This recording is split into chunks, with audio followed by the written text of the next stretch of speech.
ॐ अज्ञानतिमिरान्धस्य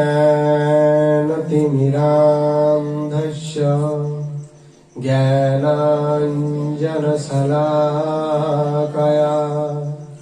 चक्षुरुन्मीलितं येन तस्मै श्रीगुरवे नमः। नमो महावदन्नाय कृष्णप्रेम प्रदायते कृष्णाय कृष्णचैतन्य नाम्ने गौरतिसे नमः।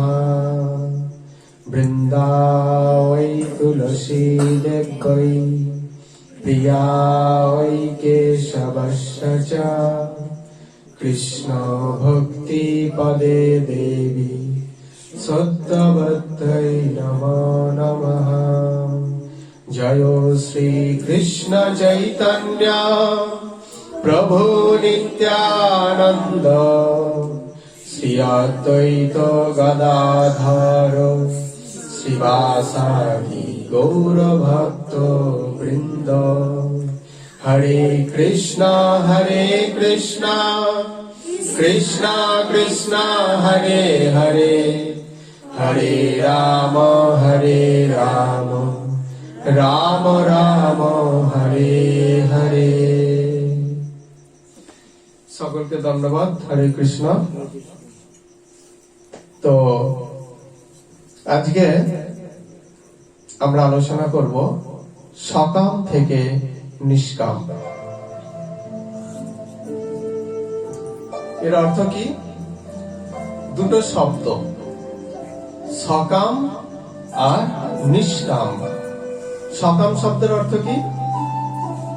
সকাম এই কথাটাকে যদি আমরা ভাঙি বা সমাস করি তাহলে কি বলতে হবে? এটা কামনার সহিত বর্তমান, তাকেই সকাম বলে, তাই তো? সকাম মানে কি? যারা কিছু কামনার আশায়, ভগবানের কাছ থেকে কিছু পাওয়ার আশায় ভগবানের সেবা করে। সেই পাওয়াটা কিরকম?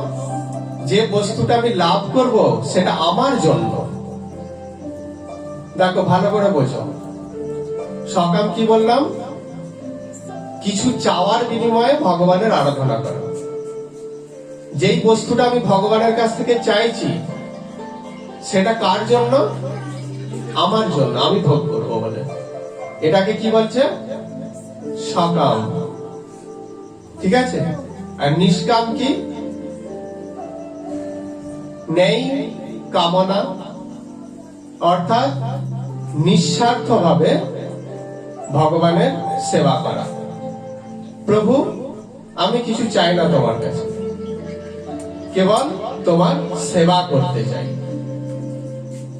আচ্ছা, আমরা একটা কিছু জিনিস চাইলাম, হে ভগবান আমাকে একটা পুত্র দাও। কেন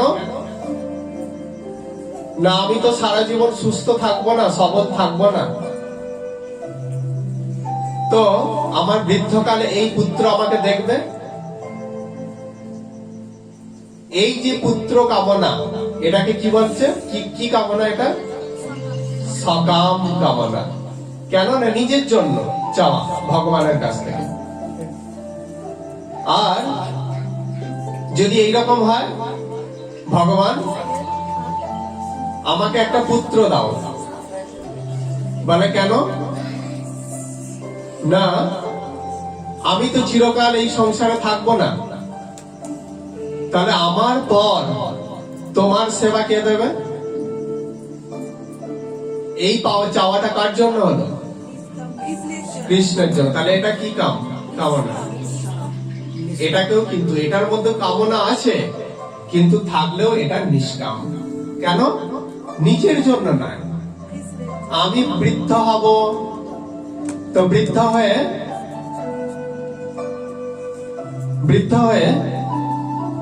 আমি চেয়ারে বসে থাকবো, আমার ছেলে পুলে নাতি পুতি কে আমাকে সন্দেশ এনে দেবে, কে আমাকে আপেল এনে দেবে, কে আমাকে বেদানা এনে দেবে, এই উদ্দেশ্যে পুত্র কামনা। এটা কিন্তু যথার্থ নয়। এর মধ্যে কি থাকে?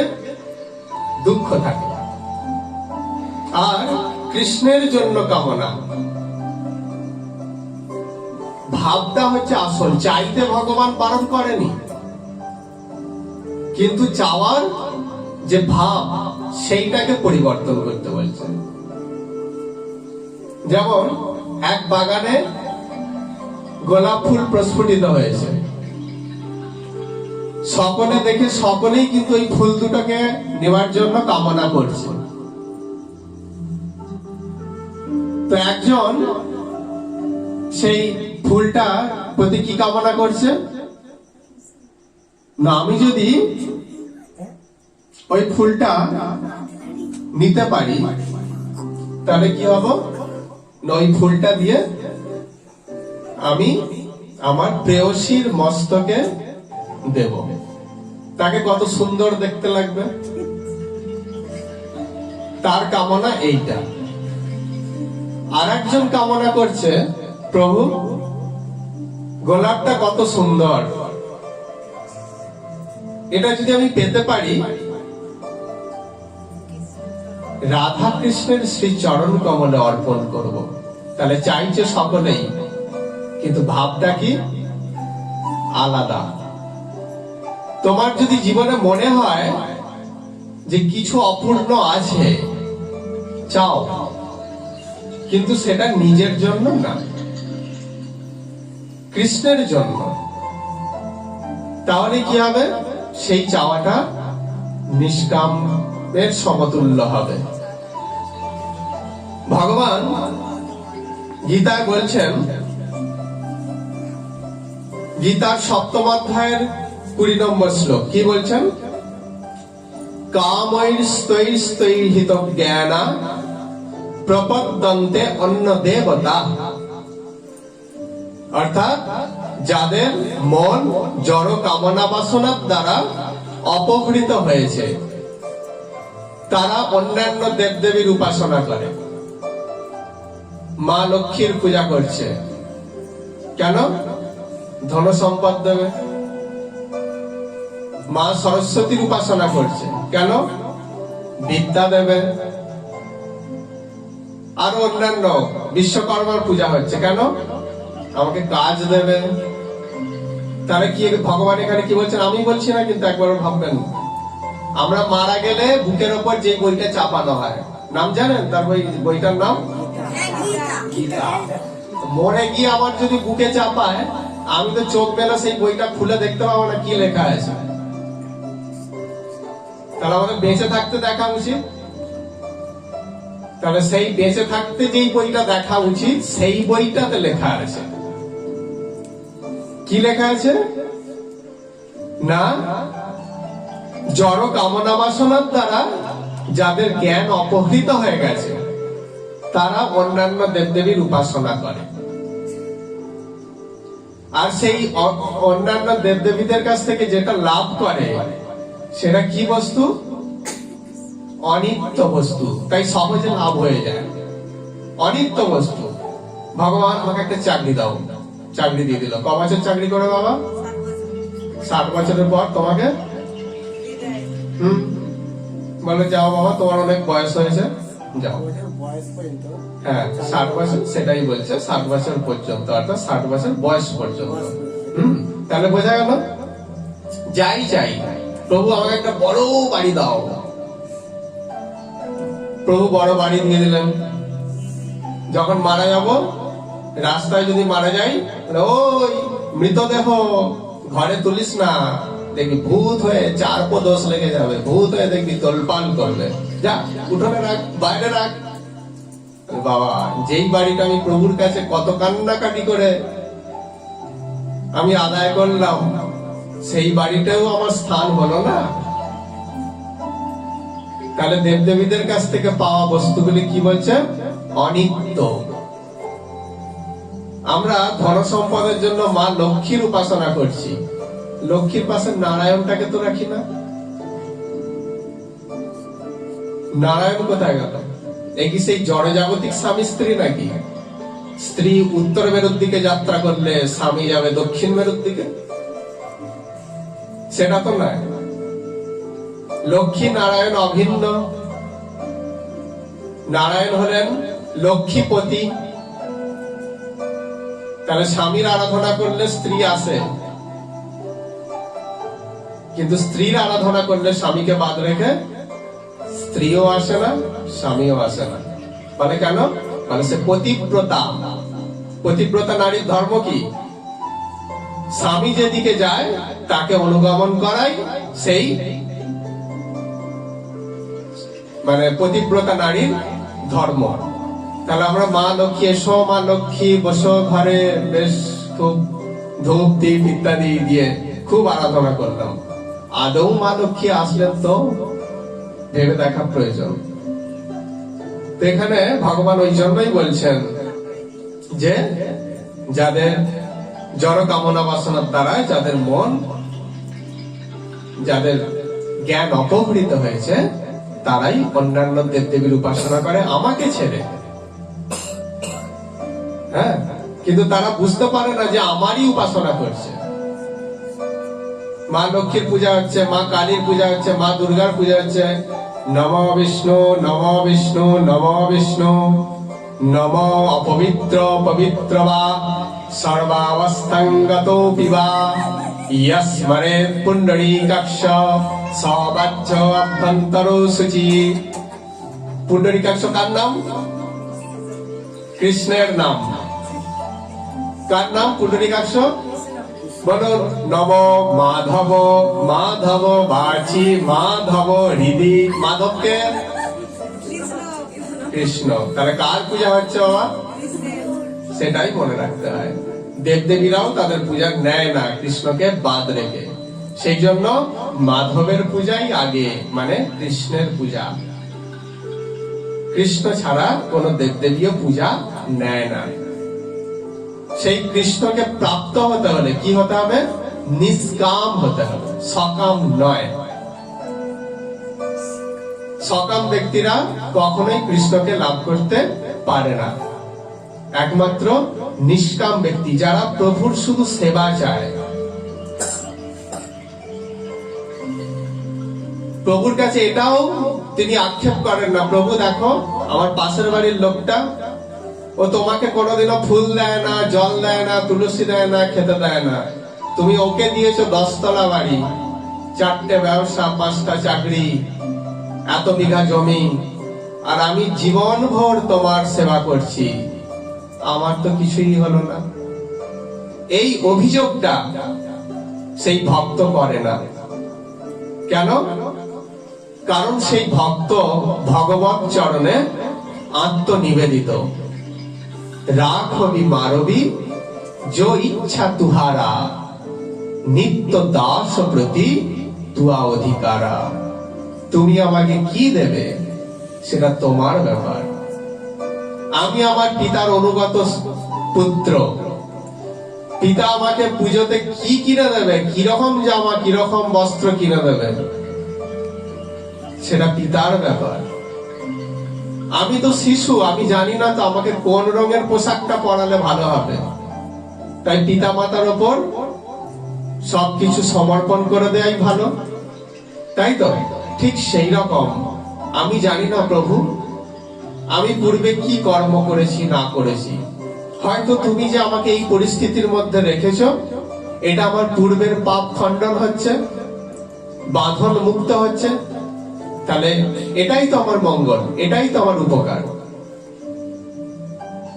তাহলে ভক্ত কখনোই ভগবানের কাছে কিছু চায় না।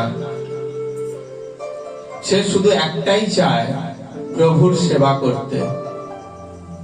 জল ছাড়া মাছের অবস্থা যেরকম ছটফট করে, কাতরাতে কাতরাতে মারা যায়, ভক্তকেও যদি কৃষ্ণের সেবা থেকে বঞ্চিত করা হয়, সেই ভক্তের অবস্থাও ঠিক সেই রকমই হয়। যদি না হয় তাহলে জানতে হবে সে কেবল আমার মতো এই সাজে গুজেই ভক্ত, প্রকৃত ভক্ত হতে পারেনি। কিন্তু এই নিষ্কাম ভক্ত হওয়া খুব কঠিন। সেই জন্য মহাত্মারা প্রথম অবস্থায় কি বলেন? এইসব শিক্ষা প্রদান করেন না। চাও ভগবানের কাছে, যদি কিছু চাওয়ার থাকে চাও। কেন মহাত্মা কেন এটা বলেন না? কারণ জানেন এ তো চাইবেই জড়জাগতিক বস্তু, আর জড়জাগতিক বস্তুর প্রত্যেকটার মধ্যে বিষ দুঃখ লুকানো থাকে। ও চাইছে দেয়া হোক, যখনই বুঝবে যে এর মধ্যে বিষ আছে তখন আর সে চাইবে না। প্রথম অবস্থায় চাও। হ্যাঁ, একটা গল্পের মধ্য দিয়ে বোঝা যায়। তাহলে এক ব্যক্তি খুব দরিদ্র ছিল, কোথাও সৎসঙ্গে গিয়ে শ্রবণ করেছে যে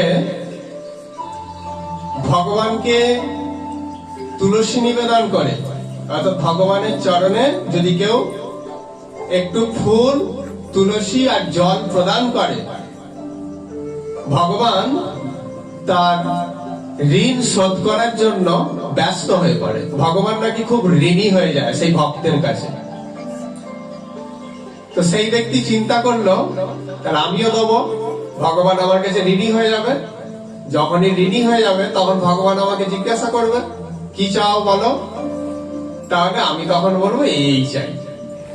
তো সেই ব্যক্তি কি করলেন? সৎসঙ্গ থেকে এসে প্রত্যেকটা দিন প্রভাতে উঠে স্নান করে ধূপ দীপ প্রজ্বলিত করে প্রত্যেক দিন ভগবানের শ্রী চরণ কমলে তুলসী, চন্দন, পুষ্প আদি নিবেদন করতেন, আর প্রভুকে বলতেন, প্রভু আমার যেন প্রচুর টাকা পয়সা, সোনা দানা ইত্যাদি হয়। প্রত্যেক দিন এক কামনা। তো প্রত্যেক দিন যখন এই কামনা করছে, ভগবান একদিন সত্যি আবির্ভূত হলেন তার কাছে। ঠিক আছে বৎস, তুমি চেয়েছিলে, ঠিক আছে তোমাকে দিলাম, এই নাও প্রচুর টাকা পয়সা সবকিছু দিলাম, নাও বলে ভগবান চলে গেলেন। তারপর কি হলো? সেই ব্যক্তি সেই টাকা সোনা দানা নিয়ে প্রচুর বড় বাড়ি করে প্রচুর সুন্দর ভাবে জীবনযাপন করতে লাগলেন। সে ভাবলো কত শান্তি, কত আনন্দ।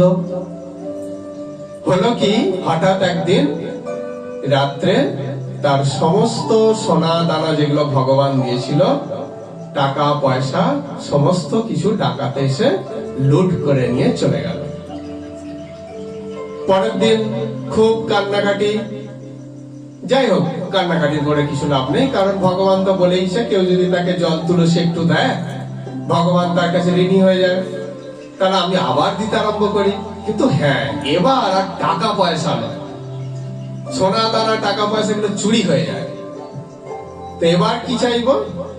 ভগবানের কাছে জমি চাইবো, প্রচুর যেন আমার জমি হয়। জমি মাঠেই পড়ে থাকে, তাকে কেউ চাকিয়ে তুলে নিয়ে যেতে পারে না, চুরি হওয়ার কোনো চান্স নেই।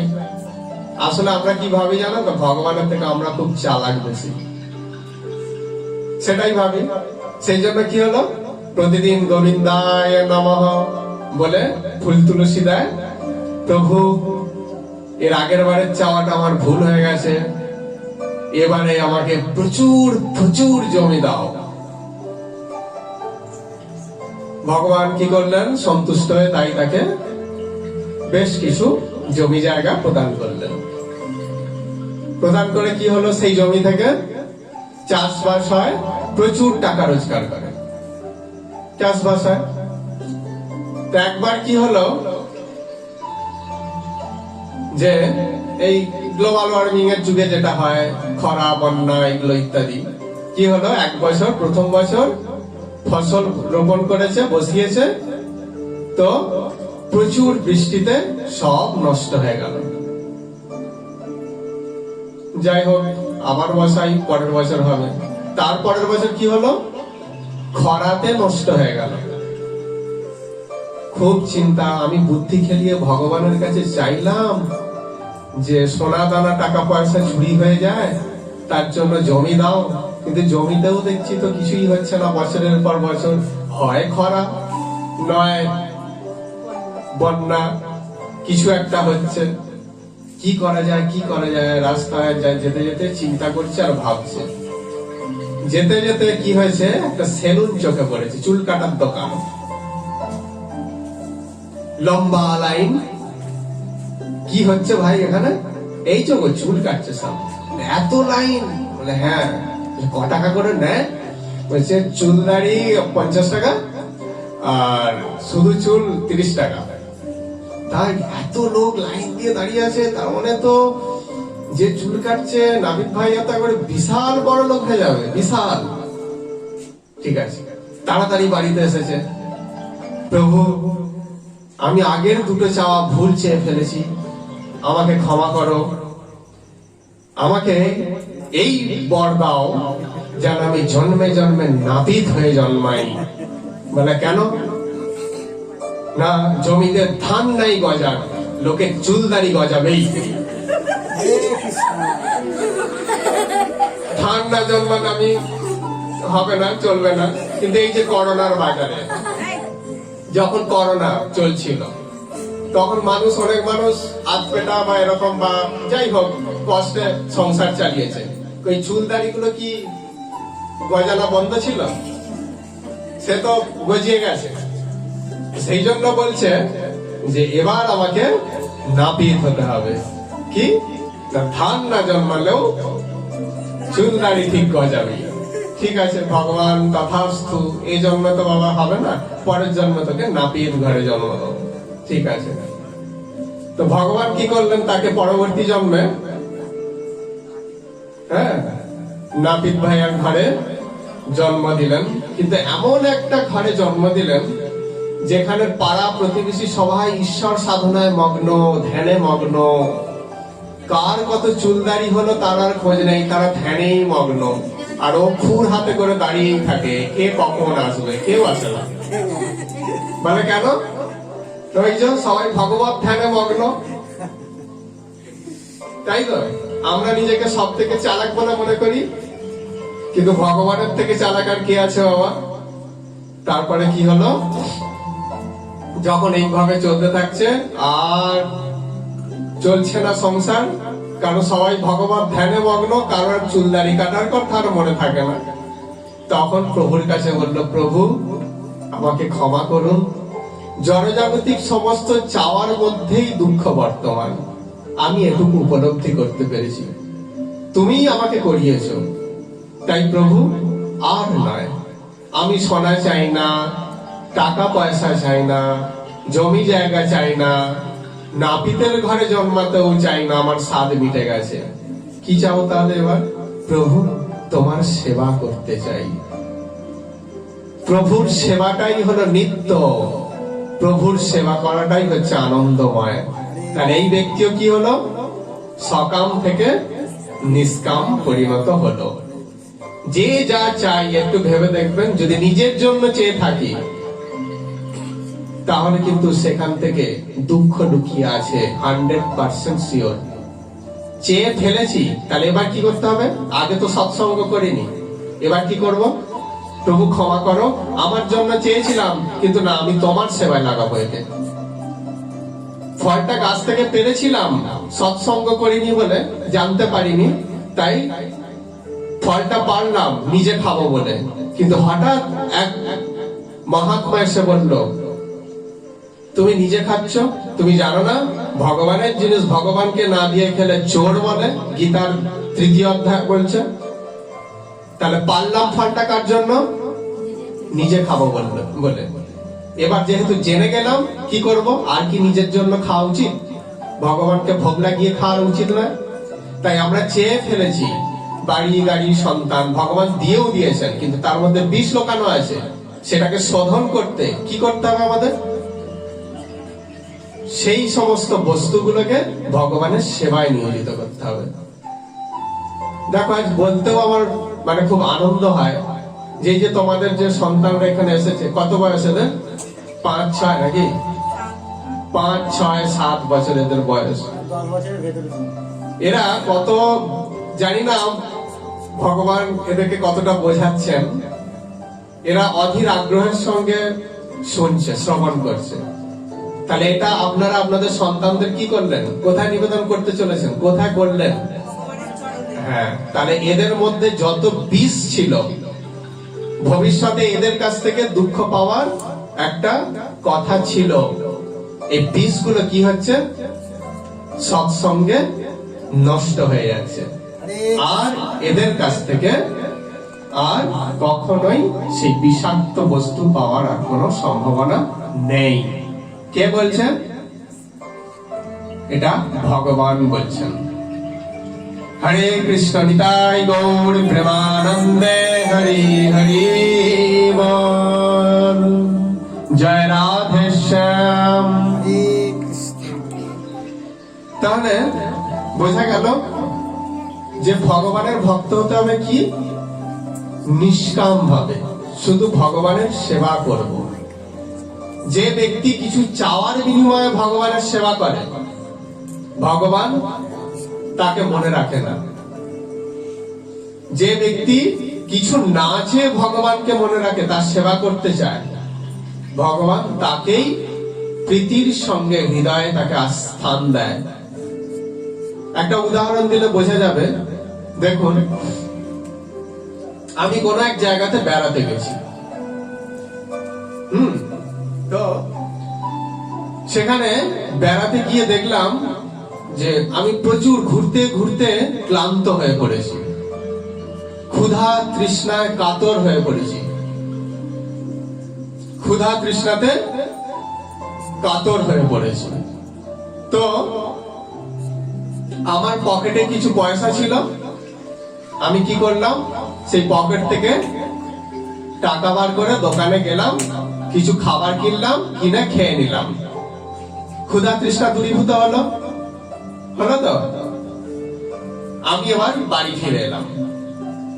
আচ্ছা বলুন, যেই দোকানটা থেকে আমি এই খাবারগুলো কিনলাম, খাবারগুলো, সেই দোকানিটাকে আমি মনে রাখবো কোনোদিনও, নাকি দোকানিটা আমাকে মনে রাখবে? কেউ রাখবে না তো। আমি তাকে পয়সা দিয়েছি, সে আমাকে খাবার দিয়েছে, মনে রাখবে না তো? আচ্ছা ধরুন আরেকটা গল্প। আমি কোথাও বেড়াতে গেছি, গিয়ে আবার সেই আগের মতনই ক্ষুধা তৃষ্ণায় পুরো কাতর হয়ে পড়েছি, কিন্তু এর আগের বারে আমার পকেটে পয়সা ছিল, এবারে পকেট মার হয়ে গেছে, একটা পয়সাও নেই, অথচ আমার প্রচন্ড ক্ষুধা তৃষ্ণা।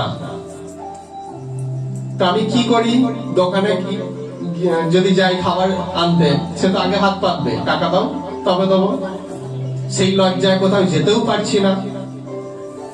এইরকম ভাবে সহ্য করতে করতে এমন একটা সময় হলো, আমি পুরো মৃতপ্রায় হয়ে গেলাম। তখন এক ব্যক্তি আসলেন, এসে আমাকে জল দিলেন, খাবার দিলেন, দিয়ে আমার প্রাণ রক্ষা করলেন। তারপর আমি আমার বাড়ি চলে এলাম, তারপর উনি ওনার বাড়ি চলে গেলেন। বলুন তো, সেই ব্যক্তিটাকে আমি মনে রাখবো কিনা? কেন মনে রাখবো? সেই ব্যক্তি নিঃস্বার্থ ভাবে আমাকে ওই জিনিসগুলো প্রদান করেছে। সেই ব্যক্তি জানে ভবিষ্যৎ আমার সঙ্গে তার আর কোনোদিনও দেখা হবে না, কিন্তু তবুও সারা জীবন আমি বেঁচে থাকলে আমি গল্প করব, জানিস অমুক জায়গার একটা লোক আমাকে এইভাবে আমার প্রাণ রক্ষা করেছে। কিন্তু সেই দোকানিটাকে মনে রাখবো না তো? ঠিক সেই রকম যারা চাওয়ার বিনিময়ে, ভগবান আমি তোমাকে ভক্তি করছি, তার বিনিময়ে এটা দাও, তাহলে এখানে কি হলো, কিসের সম্পর্ক? ব্যবসায়িক সম্পর্ক, স্বার্থের সম্পর্ক। ভগবান দিয়ে খালাস, ভগবানের তাকে মনে রাখে না। কিন্তু যে ব্যক্তি নিঃস্বার্থ ভাবে ভগবানের সেবা করে, ভগবান তাকে চিরকাল মনে রাখে না। তাহলে আমাদের কি হতে হবে? সকাম থেকে নিষ্কাম। তবে চাইবো না একদম নয়। কি চাইবো? ভগবানের কাছে কেবল একটা বস্তু চাইবো, দ্বিতীয় কিছু নয়। সেই বস্তুটা কি? তোমার সেবা করা। হ্যাঁ, অর্থাৎ ভক্তি। বা এই ভাষাটা অনেক, কিন্তু মানে একই। তুই বলছে কৃষ্ণ ভক্তি, এ বলছে কৃষ্ণের সেবা, এক সমার্থক শব্দ, এক কথা বলো। ভক্তির মধ্যেই সমস্ত কিছু বর্তমান। যেমন পরমান্নর মধ্যেই কাজু, কিশমিশ, চাল, দুধ, চিনি ইত্যাদি সবকিছু বর্তমান। সবকিছুকে মিশিয়ে কি হচ্ছে? একটা বস্তু হচ্ছে। কি বস্তু হচ্ছে? তাকে কি নাম দিচ্ছে? পরমান্ন। আমরা বলি আজকে না পরমান্ন হবে, ভগবানকে ভোগ লাগাবো, এই কথাটাই তো বলি। কিন্তু আমরা বলি ওই জন্য সেই চাল দিয়ে, কাজু দিয়ে, কিশমিশ দিয়ে, চিনি দিয়ে, দুধ দিয়ে যেটা হয় সেটা করবো আজকে, ভগবানকে ভোগ লাগাবো। অত তো বলি না। এক কথা কি বলি? পরমান্ন ভোগ দেবো ভগবানকে। ঠিক সেই রকম ভক্তির মধ্যেই সমস্ত কিছু বর্তমান। ভক্তির মধ্যেই শ্রদ্ধা, জ্ঞান, ভক্তির মধ্যেই বাড়ি, গাড়ি, টাকা পয়সা, ঐশ্বর্য। সর্বোপরি যেটা টাকা পয়সা ঐশ্বর্যের মধ্যেও থাকে না, সেই সুখ, শান্তি, আনন্দ, সেইগুলোও ভগবান প্রদান করেন। কিসে? ভক্তির মধ্যে। তাই ভক্তির মধ্যেই যেহেতু সর্বোচ্চ প্রাপ্তি, তাই বুদ্ধিমান ব্যক্তিরা কি চায়? প্রভু তোমার শ্রীচরণ কমল আমার অহৈতুকী ভক্তি হোক। এইটাই কেবলমাত্র প্রার্থনা করে, আর দ্বিতীয় কিছু তাদের প্রার্থনার প্রয়োজন হয় না।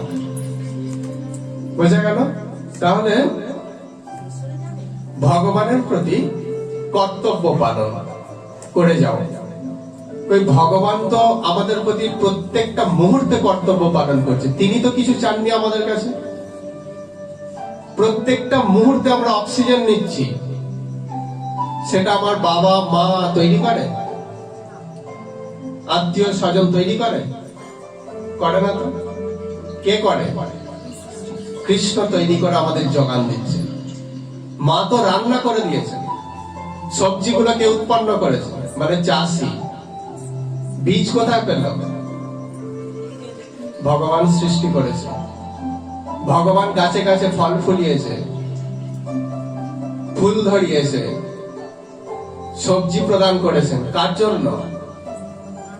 আমাদের জন্য। তাহলে তিনি তার কর্তব্য পালন করছেন তো। তিনি আমাদের চেঁচি চেঁচি কিছু বলেছেন, এই আমাকে এটা দাও, ওটা দাও, সেটা দাও। কিন্তু আমরা ভগবানের কাছে কোনো কর্তব্য পালন না করেই শুধুমাত্র একটা ধূপ দেখিয়ে আর দুটো নকুল দানা দিয়ে কি চেয়ে নি? কোটি কোটি টাকা চেয়ে নি। প্রভু এই দাও, সেই দাও। এক ব্যক্তি মন্দিরে গেছে, সেই যে কপালটা বাবার মন্দিরের চৌকাটে ঠেকিয়েছে, আর তোলে না। পিছনে লম্বা লাইন পড়ে গেছে।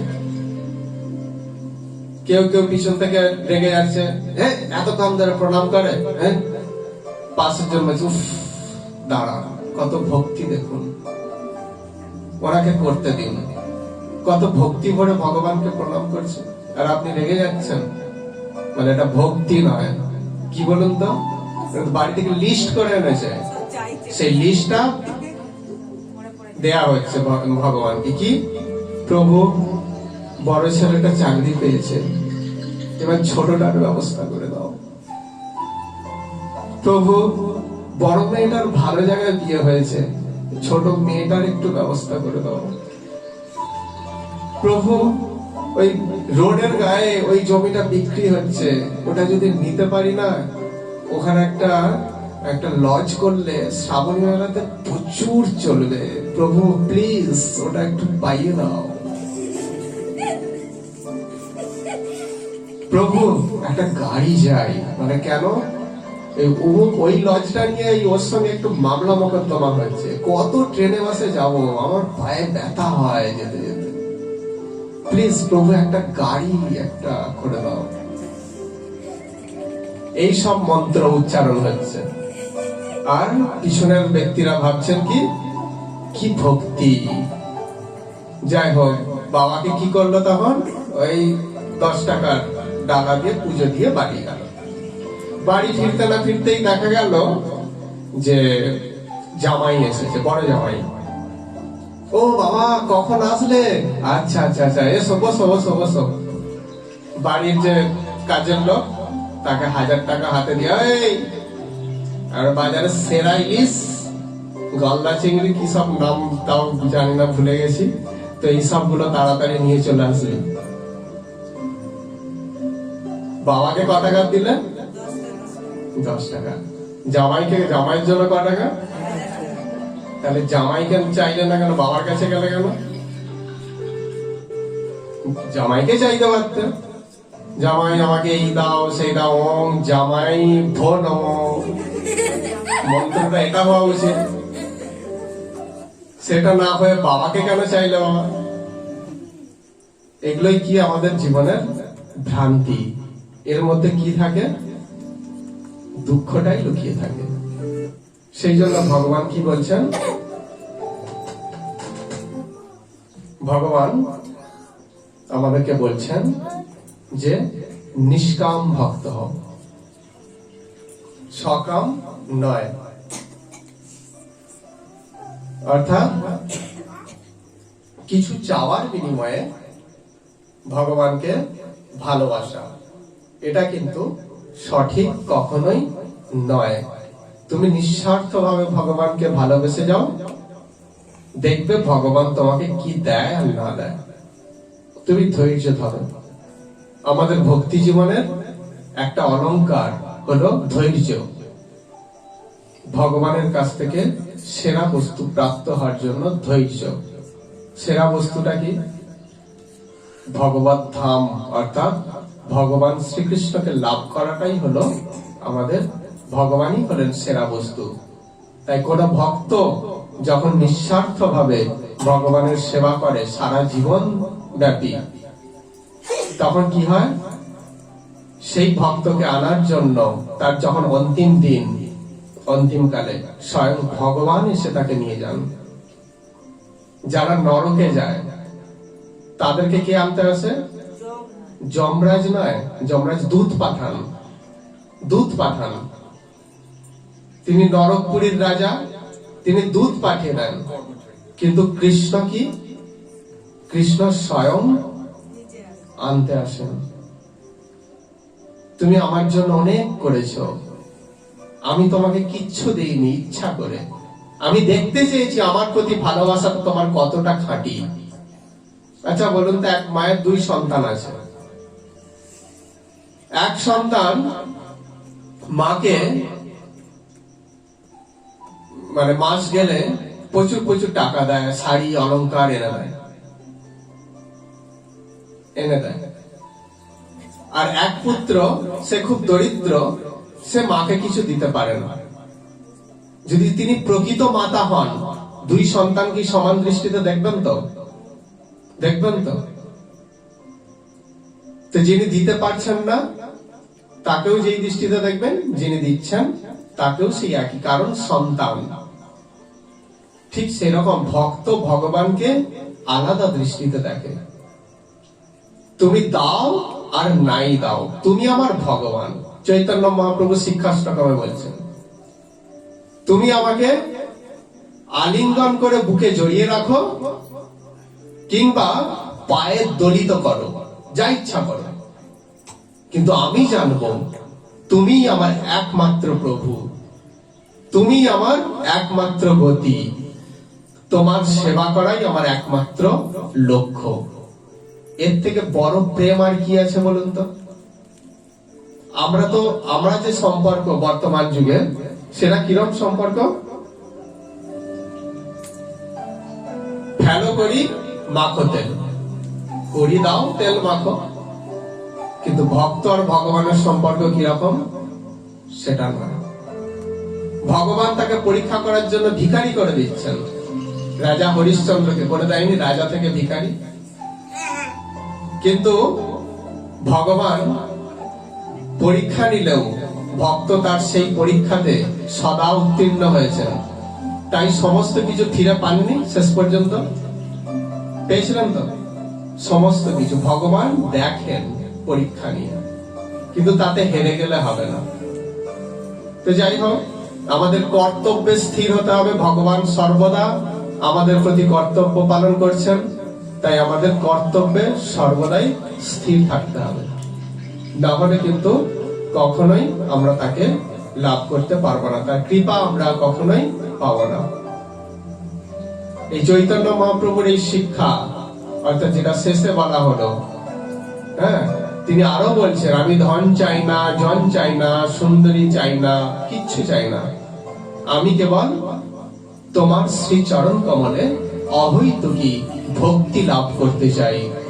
প্রভু, তুমি আমাকে একমাত্র সেটাই দাও, আমার এটাই একমাত্র কাম্য বস্তু, আমি আর দ্বিতীয় কিছুই চাই না। যে মহাপ্রভুর দেখানো যে নিষ্কাম ভগবত ভজন, সেটাই আমরা অনুসরণ করার চেষ্টা করব, তারই আশীর্বাদ প্রার্থনা করে। তাহলে বোঝা গেল। হরে কৃষ্ণ। আজকে আলোচনা এখানেই বিশ্রাম। হরে কৃষ্ণ। বাঞ্ছা কল্পতরুভ্যশ্চ কৃপা সিন্ধুভ্য এব চ পতিতানাং পাবনেভ্যো বৈষ্ণবেভ্যো নমো নমঃ। জয় শ্রী কৃষ্ণ চৈতন্য প্রভু নিত্যানন্দ, শ্রী অদ্বৈত গদাধর শ্রীবাসাদি গৌর ভক্ত বৃন্দ। হরে কৃষ্ণ কৃষ্ণ কৃষ্ণ হরে হরে, হরে রাম রাম রাম হরে